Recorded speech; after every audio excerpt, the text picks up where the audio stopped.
Assalamualaikum warahmatullahi wabarakatuh. Hai para pencinta catur dan para catur mania, selamat datang kembali di Legenda Catur Dunia. Kembali lagi di hari Minggu dengan Rapid Chess Championship yang ada di chess.com. Sekarang minggu keberapa kawan? Apakah kalian masih ingat? Apakah kalian terus mengikuti ulasan-ulasan turnamen ini di channel kami? Kita sudah masuk minggu ke-17 kawan. Dan sampai minggu ke-16 minggu yang lalu, berikut inilah perolehan poin para pemain yang sudah sering ikut serta. Hikaru Nakamura berada di posisi teratas kawan dengan 13 kali penampilan, 13 kali lolos ke babak knockout, mendapatkan poin 88 dan mendapatkan uang sebesar 55.500 US dollar. Uang ini dikumpulkan dari hasil dia lolos ke babak knockout dan 4 kali kalau tidak salah menjuarai di babak knockout kawan. Setiap juara dia mendapatkan 7.500 US dollar. Sedangkan yang kalah kalau tidak salah 3.500 atau 2.500 US dollar. Cukup besar kawan. Coba kalian kurskan sendiri ke nilai rupiah. Jika sampai juara setiap minggunya 7.500 dikalikan 14.000 sekian, ya mungkin sekitar 100 jutaan. Inilah para pemimpin klasemen sampai minggu ke-16 kawan. Fabiano Caruana ada di tempat kedua, Dmitry Andreikin ada di tempat ketiga dengan 11 kali penampilan, 6 kali lolos ke babak knockout. Daniil Dubov ada di posisi keempat dengan 14 kali penampilan, 9 kali lolos tapi tidak pernah mencapai babak final. Levon Aronian 2 kali menang kawan dengan 7 kali penampilan, 4 kali lolos ke babak knockout, 2 diantaranya menjadi juara dan seterusnya. Di situ tuh kalian lihat di sini oleh chess.com ditampilkan sampai 20 pemain kawan. Itulah kawan para pemain-pemain yang sudah sering ikut serta dan mendapatkan poin dari Rapid Chess Championship yang ada di chess.com ini. Dan kita kembali ke minggu 17 kawan. Berikut inilah kutipan atau ringkasan hasil pertandingan tadi malam. Kita langsung ke result. Dan di sini kita dapati 8 pemain yang lolos ke babak knockout nanti malam. Di situ ada Fedosev di tempat pertama kawan dengan perolehan 7 poin, diikuti Levon Aronian sama 7 poin. Di tempat ketiga ada Mozart asal Prancis, Andreikin asal Rusia, Satwani asal India kawan. Ini pemain muda asal India, sekitar 16 atau 17 tahun usianya. Dan Hikaru Nakamura ada di posisi ke-6. Di posisi ke-5, ke-6, ke-7, serta ke-8, bahkan sampai posisi ke-10 ini kawan, nilainya sama semua dengan 6 poin. Hampir saja Hikaru Nakamura ini tidak lolos, karena mungkin dia menang tie break, mendapatkan posisi ke-6, Abdul Satrov di tempat ke-7, dan Maxim Matlakov di tempat buncit di tempat ke-8 yang lolos di babak knockout nanti malam kawan. Dan di sini kawan ada yang menarik juga, sama seperti minggu yang lalu, di minggu ke-17 ini, pecatur kita, Grandmaster Novendra Priasmoro juga ikut serta. Sudah 3 kali ini kawan atau 3 minggu. Dari mulai minggu ke-15, ke-16, dan ke-17 ini Novendra muncul di turnamen ini. Jika minggu yang lalu Novendra ini hanya bermain 3 babak saja, 3-3-nya itu juga kalah kawan. Sekarang Novendra Priasmoro ini 4 kali main dengan 3 kali kekalahan dan 1 kali menang. Di babak pertama dia bertemu dengan Maxim Matlakov, Novendra pegang hitam kalah. Di babak kedua dia bertemu dengan Daniil Dubov, pegang hitam juga kalah atas Daniil Dubov. Di babak ketiga bertemu dengan Polina Suvalova, Priasmoro menang mudah kawan. Di game ini sangat cepat karena di awal-awal permainan, di awal-awal pembukaan atau middle game, lawannya ini langsung blunder menteri kawan. Dan di babak keempat dia bertemu dengan Dural Bailey, kalah juga saat pegang putih. Jadi nilai poin yang didapatkan Novendra selama 4 babak ini mendapatkan 1 poin. Kita akan ulas lagi kawan permainannya Novendra Priasmoro ini. Kita pilih babak kedua bertemu dengan Daniil Dubov. Langsung kita ke atas papan. Sekali lagi bagi kalian yang belum pernah mengikuti atau melihat ulasan turnamen Rapid Chess Championship ini merupakan permainan rapid kawan dengan kontrol waktu 10 menit dalam babak Swiss 9 babak. Tidak ada increment, kalau waktu sudah habis ya habis kawan. Oke, langsung kita ke permainannya kawan. Kita lihat permainannya Grandmaster Novendra Priasmoro versus Daniil Dubov. Priasmoro pegang hitam, Dubov mengawali dengan pembukaan pion D4, pion menteri dibalas dengan kuda F6. Tidak melanjutkan dengan pion C4, kuda F3 terlebih dahulu dimainkan oleh Daniil Dubov. Pion G6, barulah sekarang pion C4. Di sini gajah G7, kuda C3, rokade oleh Priasmoro bermain dengan Kings Indian Defense. Kalau kalian sering melihat permainannya Grandmaster Nofrendra ini saat pegang hitam, seringkali kita temui dia suka bermain dengan Kings Indian Defense untuk menghadapi pembukaan pion D4 dari putih. Dan pada posisi ini kawan, langkah utama bagi putih adalah bisa bermain dengan pion E4 untuk mendapatkan kontrol penuh di peta pusat dengan 3 pion. Ada sekitar 14.000 game yang bermain dengan pion E4. Gajah G5 merupakan pilihan nomor 2. Ada sekitar 3.000-an game di database ataupun bermain dengan variasi Viacento kawan, pion G3. Dubok memilih gajah ke peta G5 dan di sini pilihan utama bagi hitam adalah pion D6 kawan, ataupun juga kalian bisa bermain dengan pion C5 langsung membuat langkah pengorbanan pion sementara, atau pion H6 atau juga pion C6 juga bisa dimainkan. Nofrendra memilih pion H6, memilih variasi nomor 3 dan gajah mundur ke H4. Barulah sekarang pion D6 untuk membuka diagonal terang bagi pengembangan gajah. Di sini Dubok mendorong pionnya satu petak ke peta E3, tidak lagi 2 petak kawan. Dan selanjutnya adalah pion G5. Gajah mundur lagi ke peta G3, kuda H5 menyerang gajah kembali. Gajah sudah tidak bisa lari lagi kawan. Dubok memilih menarik mundur kudanya ke peta D2. Apakah nanti manuver ke peta E4? Bisa jadi. Dan di sini Priasmoro langsung bertukar kuda sikat gajah G3. Dipukul balik menggunakan pion H sehingga lajur H sudah semi terbuka bagi beteng putih beraksi nanti di lajur H. Apakah diikuti langkah menteri nanti bergerak ke peta H5? Bisa juga kawan. Apakah juga putih atau Dubok tidak lagi memainkan rokade pendek atau memilih rokade panjang? Kita lihat saja di langkah berikutnya. Pion C5 menantang pertukaran pion pusat, ditolak. Kalaupun diterima kawan, ya sah-sah saja, tak ada masalah juga bagi putih, juga tak ada masalah juga bagi hitam. Hitam memainkan pion C5 ini ingin mengembangkan kudanya ke C6 agar pion ini tidak terjebak di tempatnya saat kuda berkembang ke peta C6 ini kawan. Tantangan ditolak, didorong saja oleh Dubok ke D5 dan kembali ditantang dengan pion E6. Kembali ditolak, melanjutkan pengembangan gajah D3. Dan Priasmoro melanjutkan pertukaran pion, dipukul balik dengan kuda C6 dan di sini Dubok melangkah dengan kuda ke peta E4 untuk mendapatkan kontrol penuh pada peta ini kawan. Dan coba lihat gajah ini mempunyai kesempatan untuk ambil pion yang ada di peta B2 ataupun pada permainan Kings Indian Defense kawan, seringkali hitam cukup agresif dengan pion rajanya. Apakah bermain dengan pion F5 merupakan salah satu juga pilihan terbaik? Di sini gajah berkembang terlebih dahulu untuk melanjutkan pengembangan, segera mengkoneksikan beteng, segera mengaktifkan menteri nanti, tidak terburu-buru ambil pion yang ada di peta B2. Kalaupun pion ini tadi diambil kawan, anggap saja coba kita otak-atik, gajah ini ambil pion yang ada di peta B2 oleh hitam. Apa jawaban putih kawan pada posisi ini? Maka pion ini jadi lemah kawan. Karena sekarang lajur H sudah terbuka, beteng akan leluasa ambil pion ini, nanti diikuti menteri juga ikut naik, posisi raja hitam terancam. Oleh karena itu gajah ini dipertahankan oleh Priasmoro untuk menjaga pion H6-nya. Dia melanjutkan pengembangan gajah terangnya ke peta E6. Dan kira-kira pada posisi seperti ini, dalam posisi permainan yang cukup seimbang, apa yang harus dilakukan oleh putih pada posisi seperti ini kawan? Apakah menggeser beteng ini untuk bergeser untuk menghindari diagonal gelap ini, menjaga pion B2-nya, atau membuat langkah yang lain seperti rokade pendek atau yang lain? Dubok memilih membuat langkah pengorbanan kawan, yaitu kuda D lompat ke F6 skat. Di awal-awal permainan middle game sudah membuat langkah pengorbanan. Pengorbanan diterima yang merupakan langkah terbaik, tapi posisi pionnya tidak ada yang menjaga lagi kawan. Kalau dipukul dengan menteri ya masih bisa dipukul oleh kuda, menteri kalian tewas. Nofrendra pukul menggunakan gajah, tapi sudah tidak ada yang menjaga pion ini kawan. Diambil oleh beteng dan di sini gajah ditarik mundur untuk mengusir beteng. Tidak lagi ambil pion yang ada di peta B2. Kalaupun ambil pion ini juga tak ada masalah kawan bagi hitam. Kalian ambil saja pion B2 ini juga tak ada masalah. Gajah ke G7 ini pun juga langkah yang bagus, segera mengusir beteng.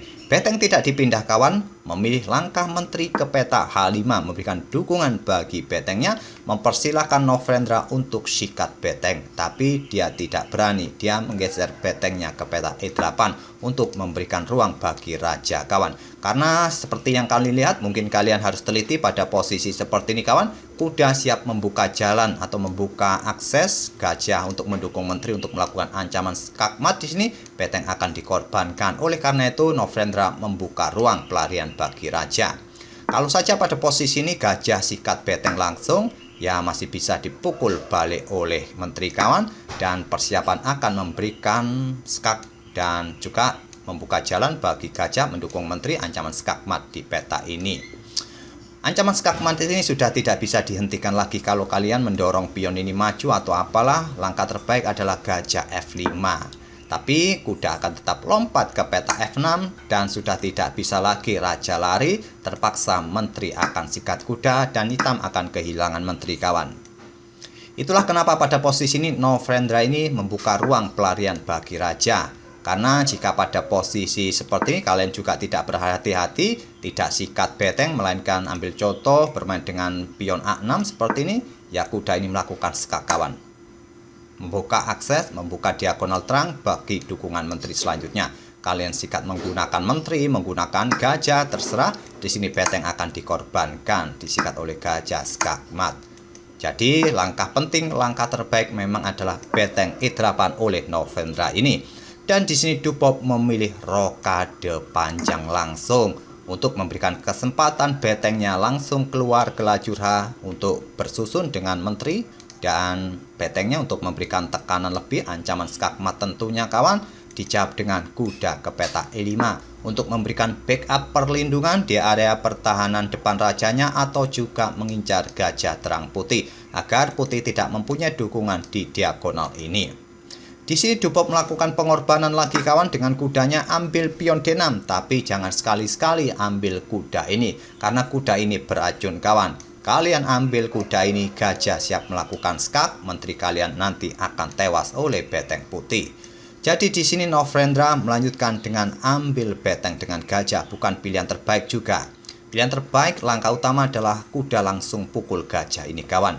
Tapi Novendra terlebih dahulu eliminasi beteng, dipukul balik oleh menteri, barulah sekarang kuda pukul gajah skak, dipukul balik oleh beteng. Sekarang kuda ini tidak bisa lagi kawan memberikan discover attack. Ambil contoh, ambil pion F7 karena posisi betengnya dalam posisi X-ray. Di sini menteri menghindari pimpinan dari beteng putih kawan, juga untuk mempertahankan posisi peta ini. Nanti mungkin ya bertarung dengan menteri putih, persiapan betengnya keluar di posisi ini kawan. Dan di sini beteng mundur ke peta D1. Kuda mundur ke peta E4 pilihan utama, tapi Dubov punya rencana lain. Langkah ini adalah langkah provokasi kawan, mundur ke peta D1. Tetap memposisikan kudanya bisa kena pin oleh beteng hitam, tapi jangan sekali-sekali kawan kalian bermain dengan beteng bergeser ke peta D8 ini. Ancamannya cukup serius. Kalian sudah tidak mempunyai tempo lagi untuk mempertahankan posisi raja kalian jika bermain dengan beteng ini. Karena kenapa? Beteng putih akan digeser ke H1. Ancamannya serius, ancaman skakmat kawan. Yang sudah tidak bisa dibendung lagi. 3 langkah berikutnya skakmat. Sudah tidak bisa lagi kawan dihentikan langkah skakmat ini. Oleh karena itu pada posisi ini kawan, Novendra langsung menantang pertukaran menteri di peta F8. Sebetulnya bukan pilihan terbaik, dia meninggalkan pion G5-nya. Langkah terbaik cukup mendorong pionnya satu peta untuk menjaga atau membuka akses menteri jika ingin bergeser nanti ke peta ini. Jika beteng bergeser ke peta ini kawan, raja akan cukup aman. Tapi Novendra memilih dengan langkah menteri mundur ke F8, meninggalkan pionnya, diambil oleh menteri putih skak, ditutup oleh menteri di G7, menteri putih mundur ke F4, dan beteng E bergeser ke peta E8 menghindari ancaman kuda. Bukan lagi beteng A yang digeser ke pusat kawan, dan beteng putih digeser ke H1 oleh Daniil Dubov. Ya tentu Dubov pegang putih yang menggeser beteng putih kawan, bukan beteng hitam yang digeser Daniil Dubov. Oke, di sini menteri naik ke peta G4 menantang pertukaran, ditolak. Menteri ke E5 tetap menjaga kuda, dan menteri mundur lagi ke peta G7 karena di sini ada dukungan dari menteri untuk melakukan ancaman skakmat kawan. Menteri kembali ke G7, Menteri Putih kembali ke F4, dan akhirnya Novendra ini kesal dengan kuda. Sikat saja kuda dengan beteng, sehingga nanti masih unggul dengan keunggulan gajah kawan, dipukul balik oleh Menteri. Dan sekarang gajah ambil pion C4, Novendra masih dalam posisi unggul kawan, keunggulan gajah, tapi dia kalah jumlah 2 pion di sini. Di sini Daniel Dubob mengangkat betengnya naik ke petak H5. Persiapan memberikan ancaman di sini, diikuti pion maju atau Menteri mundur kawan, dan dijawab dengan langkah gajah ambil pion A2, tidak terburu-buru untuk menghadapi ancaman di sini kawan. Menteri Putih mundur ke F4, barulah sekarang pion F6 dimainkan menjaga peta ini. Di sini beteng ambil pion C5, dan di sini kawan gajah mundur ke peta E6. Kedua pemain masih sangat hati-hati di langkah ke-31 ini kawan, dan pion G4 dimainkan untuk mengadu dengan pion hitam nanti. Dan pada posisi ini kawan, posisi yang ya dibilang cukup riskan sudah. Kontrol waktu kedua pemain sudah mulai mendekati 1 menitan. Di sini Novendra mempunyai sisa 58 detik kawan, sedangkan Daniel Dubob mempunyai 1 menit 23 detik. Sayangnya pada posisi yang sudah sangat unggul seperti ini kawan, di sini Novendra sudah kehilangan fokus, atau mungkin dia mau slip kawan, atau salah meletakkan bidak. Mungkin dia ingin meletakkan bidaknya di lajur D, tapi sayangnya dia meletakkan bidaknya atau betengnya di lajur C kawan. Ingin mengadu dengan beteng putih yang sudah sulit dihindari oleh putih kawan. Tak tahu kawan apakah ini mau slip atau bukan, ataukah dia seharusnya ingin menggeser betengnya ke lajur D, dan langkah beteng bergerak ke lajur C ini merupakan langkah blunder fatal kawan, yang sudah membalikkan 180 derajat permainan. Sekarang putih dalam posisi unggul. Sialnya di sini kawan, memang pertukaran beteng ini sudah sulit dihindari, dan hitung-hitungannya hitam masih untung 1 gajah. Tapi sialnya kawan, setelah pertukaran beteng di sini dipukul balik oleh gajah, Menteri bisa bergerak ke petak C4, bermain di diagonal ini dengan tempo skak, dan mendapatkan gajah berikutnya kawan. Raja ke petak H7 oleh Novendra, Dubob mendapatkan gajah. Sekarang permainan berbalik kawan, Dubob unggul dengan keunggulan 2 pionnya. Permainan berlanjut. Di sini Novendra berharap bisa menang waktu, tapi kalau waktu sudah kawan tidak ada increment. Menteri ke E7 dan dilanjut Menteri F5 skak, Raja ke G7, Menteri ke D5. Di sini Menteri hitam melakukan skak. Raja bergeser ke B1, sekarang pion B6 dan pion G5 menantang pertukaran, diterima dipukul balik dengan tempo skak. Raja ke H7, Menteri melakukan skak lagi. Raja ke G7 dan sekarang pion F4.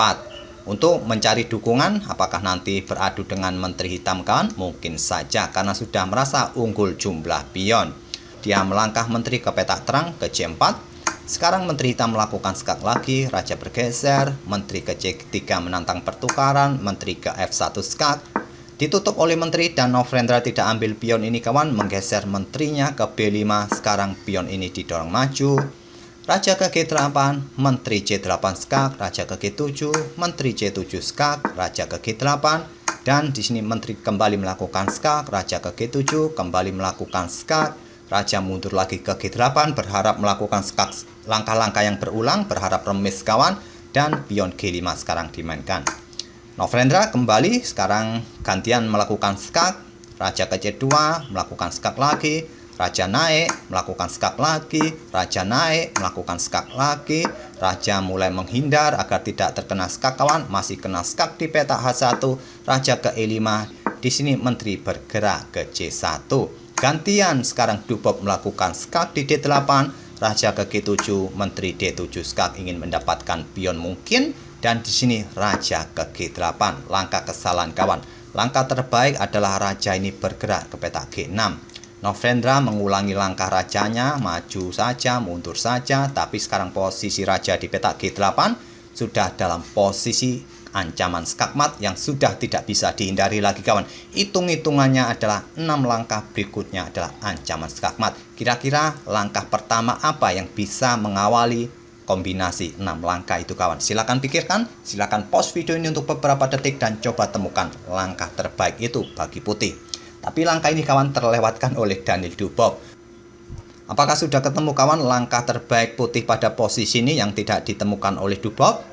Apakah kalian menemukan langkah raja bergerak ke peta F6 ini untuk memberikan dukungan menteri melakukan ancaman skakmat di sini? Inilah langkah terbaiknya kawan. Dan saya rasa jika kalian menemukan langkah ini, elo kalian sudah di atas 2300-an. Sebentar lagi bisa jadi calon Grandmaster Indonesia. Inilah langkah terbaik kawan. 5 langkah berikutnya ancaman skakmat. Kalaupun kalian mencoba melakukan skak dengan pukul pion B2 skak, Raja Putih akan bergeser ke petak terang. Dan tetap ancaman skakmat masih ada di baris belakang. Kalau kalian melakukan skak lagi di sini, ya ditutup oleh pion, sudah tidak bisa melakukan skak lagi kawan. Ancamannya sudah bisa di sini ataupun di sini nanti. Kalian membackup diagonal gelap ini, menteri bisa melakukan skak di baris belakang. Ya, korbankan saja menteri di sini, raja bergeser, ya kalian hadang di sini, tidak bisa lagi raja bergeser lagi dan skakmat di sini ataupun di sini. Tapi di sini kawan, Dani Dubov tidak menemukan raja ke F6 ini. Dia melangkah dengan menteri ke peta E8 skak, raja ke G7, melakukan skak lagi, raja ke G8, dan sekarang beda kawan, kalau melakukan langkah raja ke peta ini tidak bisa skakmat lagi. Karena menteri melakukan skak di sini tidak ambil pion, jadi cukup beda. Memang tetap saja putih bisa menang kawan, tapi bukan langkah terbaik raja bergerak ke peta ini. Oke, lanjut ke langkah aslinya. Di sini Dubov kembali melakukan skak dengan menteri ke peta E8, raja naik lagi ke G7, menteri D7 skak, kembali raja ke peta G8, hanya mondar-mandir, akhirnya menteri mundur ke D4. Tidak ingin berakhir remis dengan langkah berulang. Menteri C7 skak gantian, raja F5, menteri H5 skak ditutup oleh pion, menteri H5 skak, raja maju ke F6, memberikan dukungan ancaman skakmat di sini kawan. Sudah tidak bisa lari raja hitam, dan di sini menteri H4 skak, raja bergeser ke F6, menteri melakukan skak di peta G4, ditutup dengan pion F5, menantang pertukaran menteri, ditolak mundur ke E2.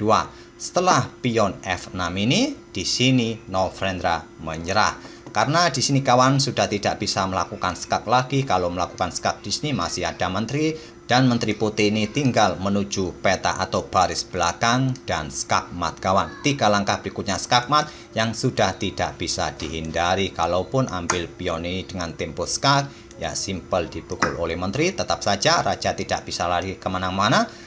Nanti putih tinggal melangkah menteri kemana, mau menuju baris belakang dan skakmat kawan. Itulah kawan game antara Daniel Dubov versus Novendra Priasmoro di babak kedua dalam Rapid Chess Championship yang ada di chess.com yang sudah memasuki minggu 17 ini kawan. Semoga permainan kedua pemain ini bisa menghibur kalian dan kita akan bertemu di video-video berikutnya. Terima kasih. Wassalamualaikum warahmatullahi wabarakatuh.